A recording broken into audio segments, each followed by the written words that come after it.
Hello students, કેમ છો? મજામાં? તો હું રિંકેશ સર, તમારો મેથ્સ ટીચર, સ્વાગત કરું છું ખૂબ જ સુંદર અને સરસ મજાના એજ્યુકેશનલ પ્લેટફોર્મ સમર્પણ એજ્યુકેશન હબમાં. તો આજથી આપણે ધોરણ 12 મેથ્સ એનસીઈઆરટી માં નવું ચેપ્ટર સ્ટાર્ટ કરીશું. ચેપ્ટર નંબર 10, સદિશ બીજગણિત. બરાબર. તો અત્યાર સુધી આપણે કન્ટિન્યુઅસલી કયા ચેપ્ટર શીખી રહ્યા હતા? સંકલન વિકલન, જેને કલન શાસ્ત્રના ચેપ્ટર કહેવાય. બરાબર છે. તો ઘણા બધા ચેપ્ટર આપણે શીખી લીધા. ચેપ્ટર નંબર 5 થી તે ચેપ્ટર નંબર કયું 9 સુધી. બરાબર ને? 5, 6, 7, 8 ને 9 એટલે આપણે 5 ચેપ્ટર વિકલન અને સંકલન વાળા શીખી લીધા. અને આ 5 ચેપ્ટર એટલે 40 માર્ક તમારા કવર થશે આ ચેપ્ટરમાં. ઓકે, ચાલો. તો હવે આખું દિશા બદલાઈ છે આપણી મેથ્સમાં. બરાબર, આખી વસ્તુ જ બદલાઈ છે. હવે અહીંયા સંકલન વિકલન જેવું કઈ ખાસ બહુ વસ્તુ નહીં આવશે. ત્રિકોણમિતિ થોડુંક આવશે, પરંતુ સંકલન વિકલન કઈ આવવાનું નથી. હવે પછીના ચેપ્ટર બાકી કયા રહ્યા? 10 ને 11. તો આ ટોટલી સદિશ. હવે સદિશ વાળા ચેપ્ટરમાં 11th માં તમને આવતું ત્રિપરિમાણીય ભૂમિતિ. એ ત્રિપરિમાણીય ભૂમિતિ એક નાનકડું ટીઝર કહેવાય. હવે મેઇન ચેપ્ટર તમે અહીંયા ભણશો. બરાબર. તમે 11માં ત્રિપરિમાણીય ભૂમિતિમાં શું ભણેલા? તો કે ભાઈ 3 અક્ષ આવે, એક્સ અક્ષ, વાય અક્ષ ને ઝેડ અક્ષ. એક્સ અક્ષ ને આપણે હવે નોર્મલી આપણે એક્સ અક્ષ ને આમ લઈએ, વાય અક્ષ ની ઉપર, પરંતુ જ્યારે 3 અક્ષ ની વાત આવે તો એક્સ અક્ષ એક લંબાઈ આડી લાઈન નું કામ કરે, પછી વાય અક્ષ એ તમારી તરફ આવે ને ઝેડ અક્ષ એ ઉપર જાય. બરાબર ને? આ રીતે એક્સ અક્ષ, વાય અક્ષ, ઝેડ અક્ષ ને લેવામાં આવે અને એનાથી અવકાશ બને. હવે દ્વિપરિમાણીય સમતલ જે હોય છે, દ્વિપરિમાણીય સમતલ, તો તે વ્યવહારમાં નહીં ચાલે. કેમ કે વ્યવહારમાં કોઈ પણ વસ્તુ 2D માં તો મોટે ભાગની વસ્તુ 3D જ હોય. 2D માં ખાલી આપણે પિક્ચર જોતા હોઈએ, બાકી બધું કામકાજ આમાં થતું હોય 3D માં. 3D is very important. એના માટે સદિશ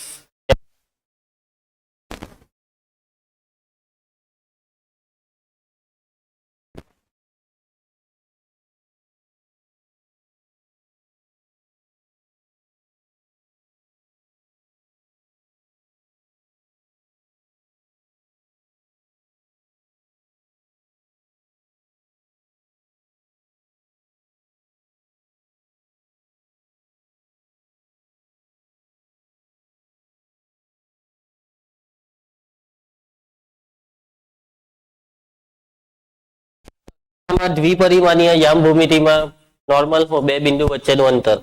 હવે તમે 2D માં જે અંતર સૂત્ર શીખેલા, વર્ગમૂળમાં x1 - x2 આખાનો વર્ગ પ્લસ y1 - y2 આખાનો સ્ક્વેર, એ જ સૂત્ર 3D માં પણ. ફરક શું? એ સૂત્રમાં હજી એક પદ ઉમેરાઈ ગયું, z1 - z2 આખાનો સ્ક્વેર. અંતર સૂત્ર પછી એના પછી વિભાજન સૂત્ર શીખેલા, એમાં બી એક યામ ઉમેરાઈ જાય. 3 યામ આવે, x યામ, y યામ ને z યામ. તો z યામમાં mz2 + nz1 છેદમાં m + n વિભાજન સૂત્ર, મધ્ય બિંદુ સૂત્ર. એટલે કે 11માં જે ત્રિપરિમાણીય ભૂમિતિ હતું તે 10માનું યામ ભૂમિતિનું 3D વર્ઝન હતું. બરાબર. પણ અહીંયા આપણે ઘણી નવી વસ્તુ શીખવાના છીએ. તો ચેપ્ટર ઈઝી છે. આ ચેપ્ટર થોડુંક રિવિઝન વધારે માંગશે. આમાં કેવું છે ખબર? કન્ટિન્યુઅસ આ ચેપ્ટર ભણવામાં નહીં આવે. હવે સંકલન વિકલન કેવું, એક ચેપ્ટર પર ભાઈ બીજા ચેપ્ટરમાં બી ઉપયોગ આવે, એટલે ઓટો રિવિઝન થાય એનું એક પ્રકારનું. પરંતુ આ ચેપ્ટર આ નાના પછીનું આ 2 ચેપ્ટર ચાલી જશે, પરંતુ તરત રિવિઝન જોઈશે તમને. બરાબર. ચેપ્ટર પતે એટલે તરત પાછું એકવાર કરી નાખવું પડશે. પછી અમુક ઇન્ટરવલ પછી પાછું, એટલે 3-4 વાર કરવું પડશે. સમજ બહુ વહેલી પડી જશે, પણ ભૂલાઈ પણ એટલું વહેલું જાય. ઓકે, તો રિવિઝન પર ધ્યાન આપજો. આ ચેપ્ટરના બહુ વાર બી નહીં લાગશે, આરામથી સમજ પડી જશે. ચાલો સ્ટાર્ટ કરીએ. ચલો, હવે સદિશ બીજગણિતમાં સૌથી પહેલો ટોપિક છે અદિશ ને સદિશ.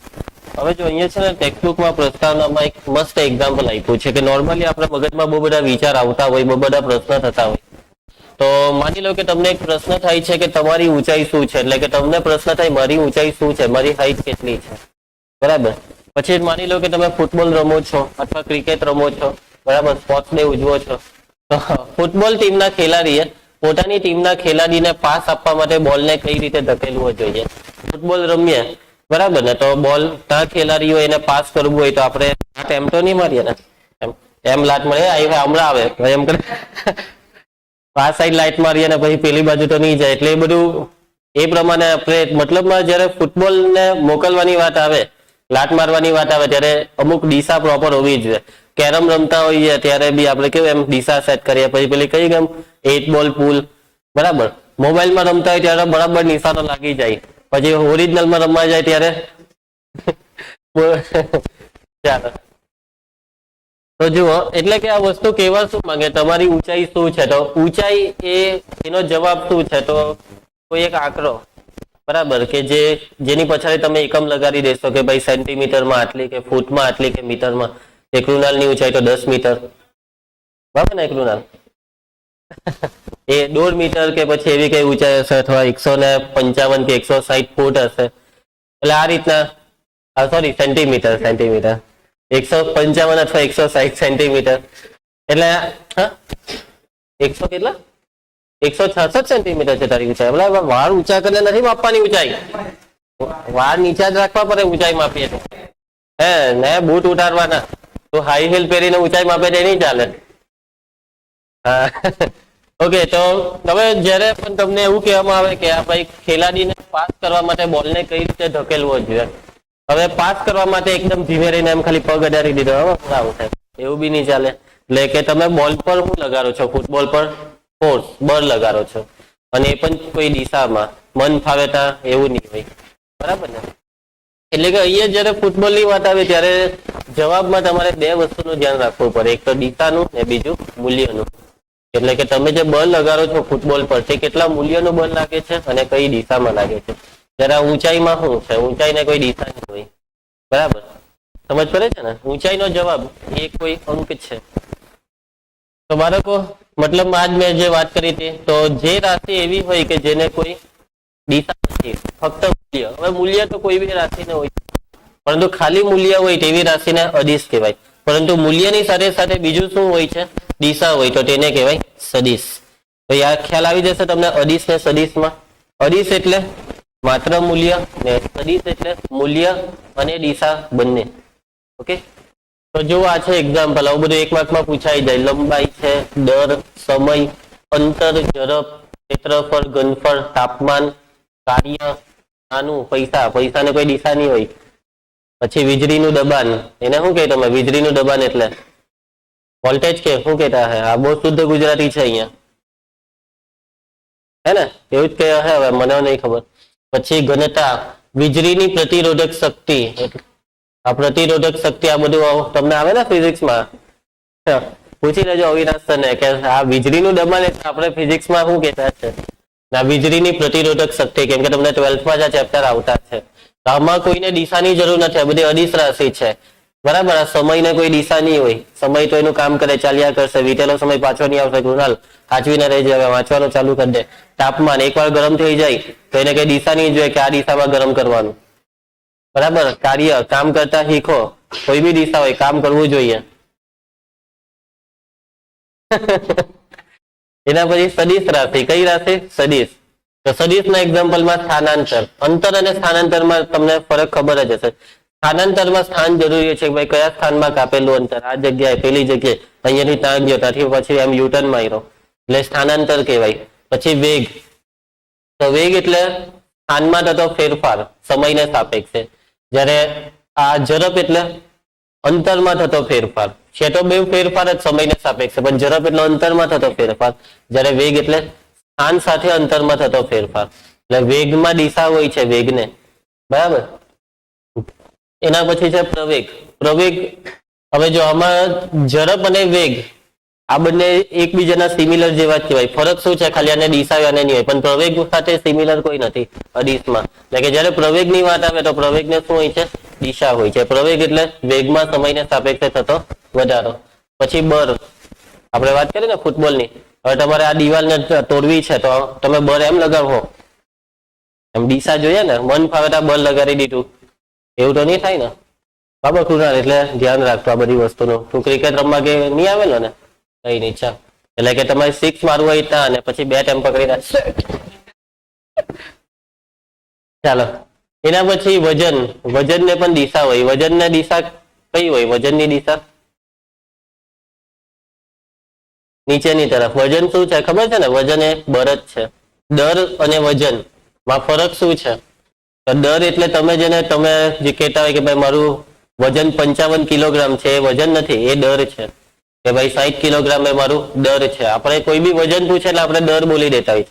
પણ તમને એમ પૂછે કોઈ કે તમારું વજન કેટલું, તો સાચો જવાબ એટલે કે તમારું દર 50 કિલોગ્રામ હોય તો mg, વજનનું સૂત્ર આવે mg. એટલે m એટલે 50 ને g ને 10 માની લેવાનું એટલે કહેવાનું મારું વજન છે 500.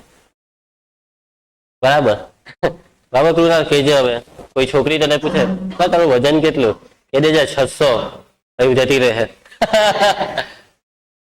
બરાબર 600 ન્યૂટન.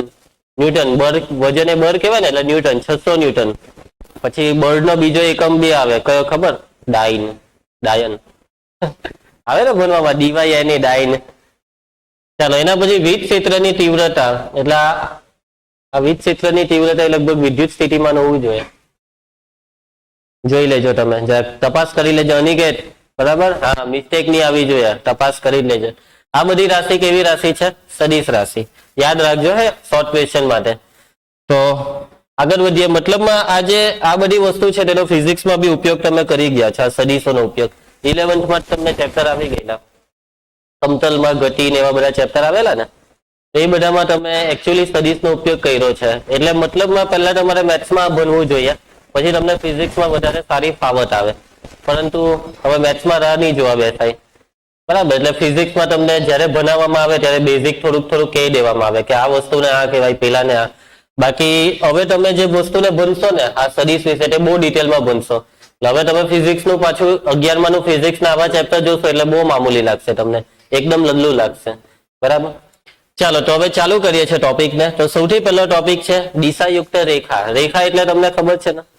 બરાબર, રેખા એટલે એક લીટી કે જે બંને તરફ અનંત સુધી વિસ્તરેલી છે, તેને શું કહેવાય? રેખા કહેવાય. હવે હું કોઈ પણ આ રીતે લીટી દોરી દેમ છું. હવે જો નોર્મલી આપણે અત્યાર સુધી ભૂમિતિની વાત આવે, રેખાને દર્શાવવા માટે બંને બાજુ તીર આપીએ છીએ, પણ એ લોકો અહીંયા તીર નથી આપતા, એ લોકો ડોટ ડોટ ડોટ પાડી રહ્યા છે. શું પાડીએ છે? એટલે એ લોકો શું પાડે છે? Dot dot dot. એનો મતલબ એવું જ સમજવાનું કે રેખા બંને તરફ અનંત સુધી વિસ્તરેલી છે. બંને તરફ ક્યાં સુધી વિસ્તરેલી છે? અનંત. એટલે અહીંયા સિમ્બોલ થોડાક બદલ્યા. તીરની જગ્યાએ શું કર્યું? તીર હવે નથી પાડતા, ડેશ પાડી દે છે. બરાબર છે? તો આનો મતલબ શું કે રેખા બંને તરફ અનંત સુધી વિસ્તરેલી છે. ચાલો ધારો કે આ એલ એ ત્રિપરિમાણીય અવકાશ અથવા સમતલની કોઈ રેખા છે. ત્રિપરિમાણીય અવકાશ એટલે આ રેખા એમ જતી હોઈ શકે, એમ આવતી હોઈ શકે, કૃણાલ એમ જતી હોઈ શકે. બરાબર, કૃણાલને આ કાનમાંથી એમ ગઈને એમ બહાર નીકળતી હોઈ શકે, ગમે તેમ હોઈ શકે. આ રેખા અવકાશમાં છે. બરાબર, પછાડી બી હોઈ શકે, દિવાલની પછાડી નીચે હશે. ઓકે, ચાલો તો હવે આ રેખાને તીરની નિશાની દ્વારા દિશા આપી શકાય છે. જો હવે રેખા હોય ને તેને બે દિશા હોય છે. કેટલી દિશા હોય છે? બે. હવે આ રેખાની દિશા તમે કાં તો એમ સમજો અથવા તો એમ સમજો. આ બંને છે રેખાની દિશા. ઓકે, કાં તો રેખાને તમે અહીંયાથી પેલી તરફ જતી છે એવું માની લો, અથવા ત્યાંથી આ તરફ આવે છે તેવું માની લો. તો આ બંને રેખાની દિશા છે, પરંતુ જ્યારે પણ રેખાની દિશા લેવાની વાત આવે તો તમારે કોઈ એક દિશા નિશ્ચિત કરવાની. માની લો કે તમે આ તરફની દિશા લીધી, એટલે તીર શું દર્શાવે છે? અહીંયા તીર કે રેખા અહીંથી પેલી તરફ જઈ રહી છે. અહીંયા તીરનો ઉપયોગ દિશા માટે કરી લીધો, એટલે અહીંયા ડેશ પાડી દીધે. સમજ પડે છે? તો રેખાને તીરની નિશાની દ્વારા દિશા આપી શકાય છે. એટલે કે તમે તીર આ તરફ બી આપી શકો છો. ઓકે, તીર આ તરફ એટલે આ તરફ જઈ રહી છે, આમાં આ તરફ જઈ રહી છે. તો સૂચવેલ પૈકી કોઈ એક દિશા સાથેની રેખાને દિશાયુક્ત રેખા કહેવાય. હવે તમે આ રેખાને તીર નથી આપતા એટલે આ રેખા રેખા જ હતી, પરંતુ હવે આ રેખાને તીર આપી દીધું એટલે કે હવે આ રેખા કોઈ નોર્મલ રેખા નથી, આ રેખા છે દિશાયુક્ત રેખા. આ રેખા સાથે તમે દિશાનો નિર્દેશ કરી દીધો છે કે આ રેખા આ દિશામાં જતી રેખા છે. સમજ પડે છે? એટલે હવે આ જે રેખા છે તેને કેવી રેખા કહેવાય? દિશાયુક્ત રેખા.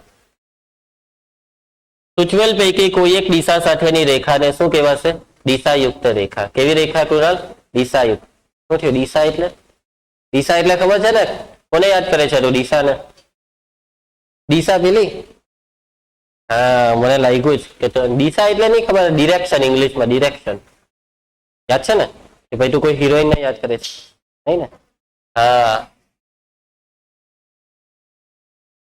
ચાલો આકૃતિમાં જોઈ લઉં.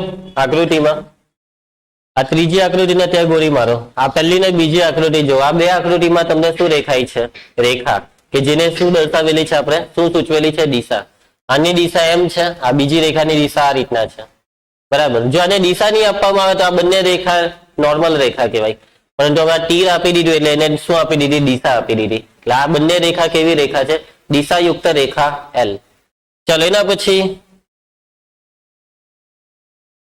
એના પછી જો આપણે રેખા એલ ને રેખાખંડ AB સુધી જ મર્યાદિત કરીએ, ઓકે, રેખા એલ માની લો કે આ રેખા એલ અહીંયા મૂકી દીધી, આ રેખા એલ ને તમે મર્યાદિત કરી દીધી એટલે એનો ટુકડો પાડી દીધો, આના પર બે બિંદુ મૂકી દીધા ને એને શું નામ આપી દીધું AB. તો આટલો જે ભાગ છે ને આટલો ભાગ, આટલા ભાગને કહેવાશે સદિશ. શું કહેવાશે? સદિશ. તો જુઓ શોર્ટમાં એ લોકો આને કહેશે દિશાયુક્ત રેખાખંડ. પહેલો શબ્દ આના માટે વાપરશે દિશાયુક્ત રેખાખંડ. તો રેખા એલ ને રેખાખંડ AB સુધી જ મર્યાદિત કરીએ તો બે માંથી એક દિશાવાળી રેખાને કેટલી દિશા હોય છે? બે. આપણે કેટલી લેવાની? એક. તો બે માંથી કોઈ એક દિશાવાળી રેખાને, તો આ જે રેખા છે તે એવી રીતે માન સૂચવવામાં આવે કે જેથી આપણને દિશાયુક્ત રેખાખંડ મળે છે. શું મળશે? દિશાયુક્ત રેખાખંડ. રેખા પર આ રીતે બે બિંદુ મૂકી દેવાના, બસ. હવે આ બધું નહીં જોવાનું. તો આટલો જે ભાગ છે ને આટલો ભાગ તેને શું કહેવાશે? દિશાયુક્ત રેખાખંડ. અને એ રેખાખંડની દિશા A થી B તરફ છે. જો આ તીર એમ દેખાતું છે ને અત્યારે, એને આપણે એમ કરી દઈએ તો હવે આ રેખાખંડની દિશા કાંઠી કા છે? B થી A તરફ. એટલે કે હવે આ જે રેખાખંડ છે તેની પાસે માન છે. શું છે? માન. આ લંબાઈને એનું માન કહેવાય. બરાબર. શું છે બાળકો? આને માન છે. માન એટલે મૂલ્ય. માન એટલે માન સન્માન એ બધા માનની વાત નથી ચાલતી. માન એટલે અહીંયા મૂલ્ય. માન શબ્દ આવે એટલે શું સમજવાનું? મૂલ્ય, વેલ્યુ. ઓકે, ચાલ આટલું ક્લિયર. આમાં કઈ તકલીફ હોય તો બોલો. દિશાયુક્ત રેખા કે દિશાયુક્ત રેખાખંડ. ક્લિયર ને? ચલો હવે આ દિશાયુક્ત રેખાખંડ વિશે હજી ડિટેલમાં સમજીએ. તો પહેલી વ્યાખ્યા આવે છે સદિશની.